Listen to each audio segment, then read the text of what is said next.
Hey guys, it's your girl Sechelle here with Love and Relationship contributor for B Rated Mag. I would like to start today's episode off with a quote. And once I read the quote, you'll kind of understand where I'm going with this. But it's a quote by Bob Marley that I kind of grew up on, and I didn't understand the complexity and the volumes that it spoke to me until I myself came into womanhood and understood love and what love stood for. The biggest coward of a man is to awaken the love of a woman without the intention of loving her. Today's topic is about Tichina Arnold and ex-St. John's basketball coach Rico Hines, of whom she's been married to for 3 years.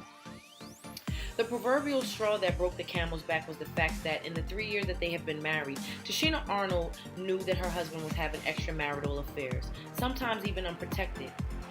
Somehow, in the last 24 to 48 hours of why the news broke, so I'm taking within a week's time, she found a video of her husband having an extramarital affair, unprotected with one of his many conquests. And I honestly believe seeing is believing. She might have thought it. She might have had that woman's intuition. She might have had that gut feeling. But seeing the actual evidence, she took it upon herself to text 20 of her and his closest friends with the video and a statement stating, "It's over. I'm done." You see, I sympathize with Tichina in this regard only for the simple fact that as a woman and a married woman, I can understand where she's coming from. You see, with her, it started with the text. With myself, I would have been docket number 4279-487-6102, reporting for cell block 3 on many occasions. I wouldn't have sent the text, because what I would have done is I would have chopped this man up. I would have got construction industrial bags, and we would have went all up and down LIE, the LIE in New York City, and I would have had the friend that she portrayed herself on the sitcom Martin as Pam, and Pam would have been throwing a bag over every exit. We would have went all the way probably into Amityville, probably would have hit Roscoe, New York, and all the way back down, and I would have reported him missing 48 hours later while sipping on some tea. Distraught, like, I don't know where he went. He said he was going to get some milk, and he didn't come back. I just don't know. Knowing all the damn while I done found this tape, and this man is dead. That's what I would have done. She decided to invite 20 of her friends into their relationship. I'm going to tell you why I don't agree with what Tichina did. Because what you have done essentially is this. You have invited 20 people to come into your life. You have invited 20 people to pass judgment into your relationship. And even if they are your closest friends, they don't know everything that goes on behind your door. They don't know nothing that goes on outside of what you tell them in your four walls. So you have to kind of be careful when you let people into your life. And I'm sorry, there's not 20 people in my life that I trust that much with that type of information, for the simple fact. When I took my vow, I took my vow for better or worse. Now, it leads me to believe, what do that vow mean to me? What does that vow mean to me?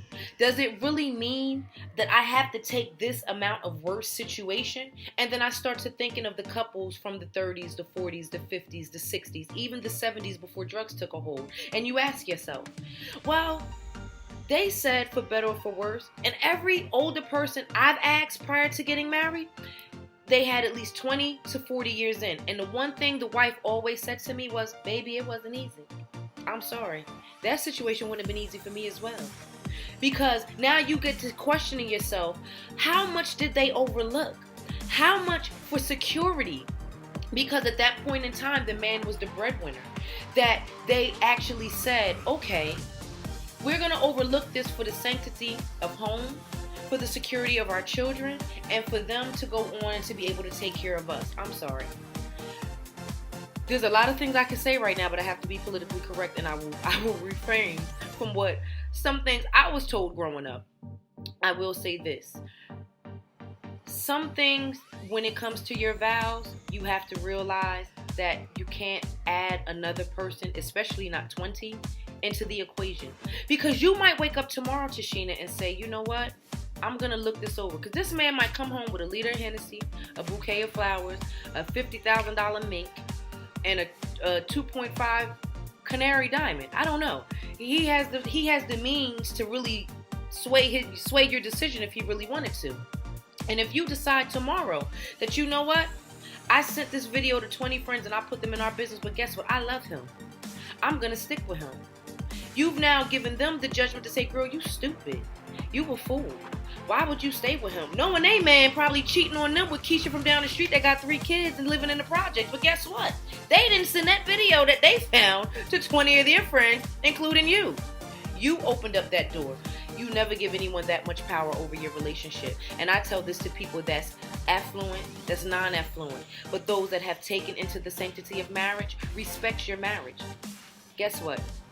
The world did not need to know or see that sex tape, because trust and believe, if you think one of those people in that 20 group that you sent that group text to don't fall on hard times, is not going to sell that tape for a couple pieces of bread, you're a fool, honey. And what you've done now is you've exploited your relationship because you let your emotions overcome reason. Sometimes you got to take a step back. Do what I do.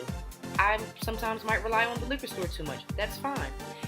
Only me and the empty bottle that I sit in the recycling bin at the end of the week know my problems. Outside of the man that's probably causing them. But it's just us 3. And I don't even know if I can count the bottle as a human, but I am at this point because it's helped me through a lot of situations, and that's just what it is. It is what it is. Respect the sanctity of marriage. Respect the privacy of marriage. Because tomorrow, and I always say this, be careful who you vent to. Because when you're over it and you're back in love with the person that caused you so much pain, the person that you vented to, no matter how much they love you, will still be angry.